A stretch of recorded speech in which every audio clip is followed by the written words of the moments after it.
Yang terhormat para guru besar, dokter dan dokter sekalian, alhamdulillah pada hari ini kita sehat bisa berkumpul di acara simposium online pada hari ini.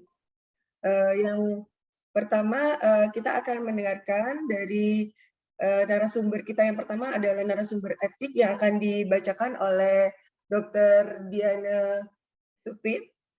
Mohon dari host bisa menayangkan CV dari Dr. Diana.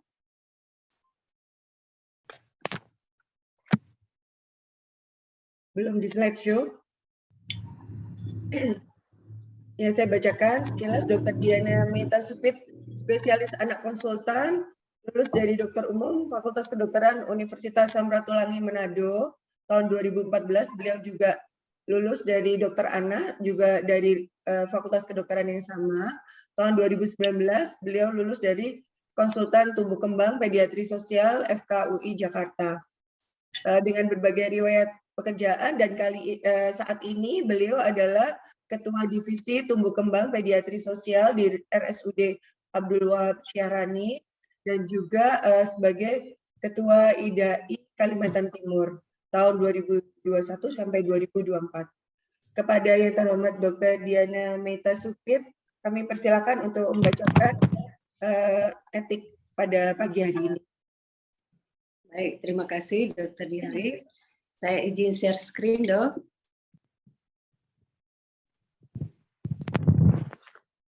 Mungkin yang dari host ditutup dulu ya. Ya, sudah lihatan Dok, belum di share show. Oke. Apakah sudah terlihat, Dok? Sudah. Baik, terima kasih. Saya akan bacakan etik untuk acara hari ini. Baiklah, sesuai dengan aturan anjuran ID dan IDAI, pada setiap seminar atau simposium perlu disegarkan masalah etik kedokteran. Berikut adalah penyegaran etika kedokteran dengan mengambil fokus etika sebagai bagian dari profesionalisme. Etika sebagai bagian dari profesionalisme. Profesionalisme adalah perilaku yang bertujuan untuk mencapai kualitas pelayanan yang lebih baik. Dalam menjalankan profesi sehari-hari sangat erat hubungannya antara etik dan perilaku. Pada setiap organisasi senantiasa dituntut bekerja secara profesional dan mempunyai reputasi etik yang baik. Pedoman etika dan perilaku profesi dokter anak Indonesia, yaitu kehidupan manusia yang terdiri dari sikap dan perilaku secara individu maupun kolektif di dalam suatu organisasi atau disebut dengan koleksusbud, tidak dapat lepas dari batasan norma-norma kehidupan yang baik terhadap agama, yaitu demi keyakinan terhadap Tuhan Yang Maha Esa, kemudian hukum, aturan tentang hak dan kewajiban, serta etika, yaitu kesadaran kewajiban antar manusia.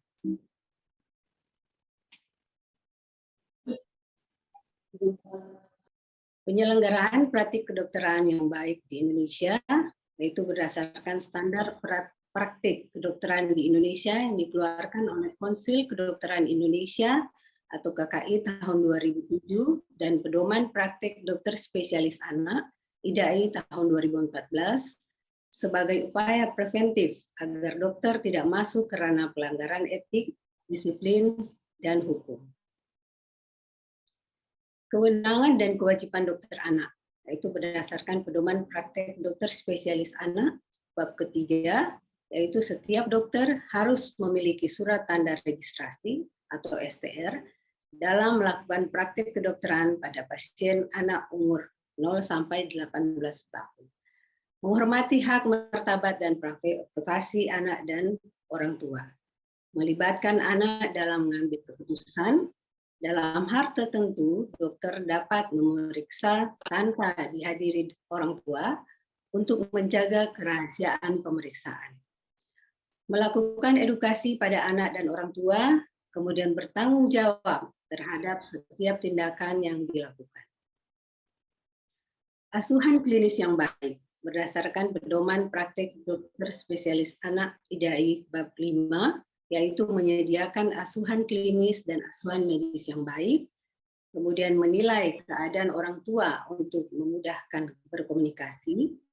Dokter harus mampu memeriksa anak walaupun anak tidak kooperatif, kemudian berkewajiban memiliki peralatan medik, kemudian memperhatikan cara pemeriksaan pada anak, didahulukan pemeriksaan yang tidak invasif, menyediakan terapi dalam keadaan darurat, yaitu sesuai dengan ketentuan pada SIP. Dokter mempertahankan praktek kedokteran yang baik, yaitu berdasarkan pedoman praktek dokter spesialis anak IDAI bab ke-6. Untuk mengikuti perkembangan keilmuan di bidang kedokteran, misalnya melalui PKB yang diselenggarakan oleh organisasi profesi yang terakreditasi seperti IDAI, kemudian mempertahankan kualitas asuhan medis, harus mempunyai catatan medik, pencatatan atau pelaporan terhadap keadaan yang tidak diinginkan, misalnya reaksi simpang obat atau reaksi simpang vaksin, kemudian mengikuti perkembangan di masyarakat, terutama masalah yang menyangkut kesehatan anak. Bagaimana hubungan dokter pasien dengan orang tua? Pedoman praktek dokter spesialis anak IDAI bab ke-7, yaitu menjalin komunikasi yang baik, memperoleh persetujuan jika anak telah mampu, kemudian menghormati rahasia kedokteran dan mempertahankan kepercayaan anak, mengakhiri hubungan profesional dengan pasien anak jika orang tua berkehendak pindah ke dokter lain, memperhatikan keluhan anak.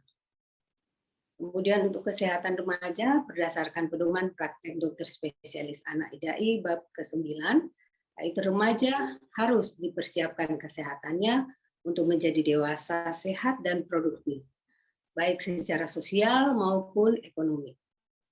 Layanan kesehatan reproduksi selalu berdasarkan pertimbangan agama, kepercayaan, adat ketimuran, dan etika hukum yang berlaku.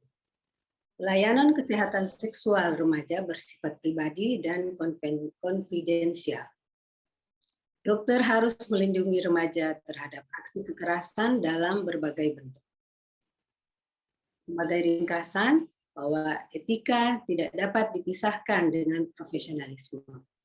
Dokter spesialis anak harus memiliki pengetahuan, keterampilan, dan perilaku yang sesuai dengan standar profesi dokter.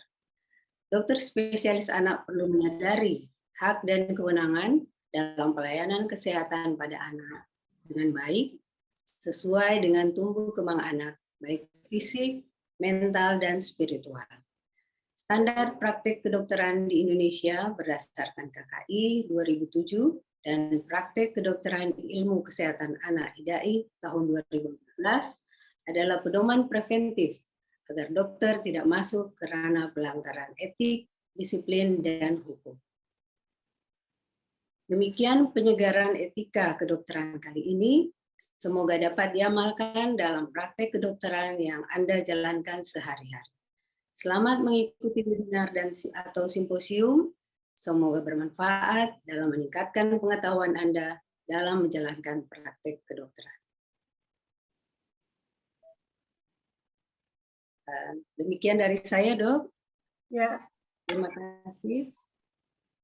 Terima kasih, Dr. Diana.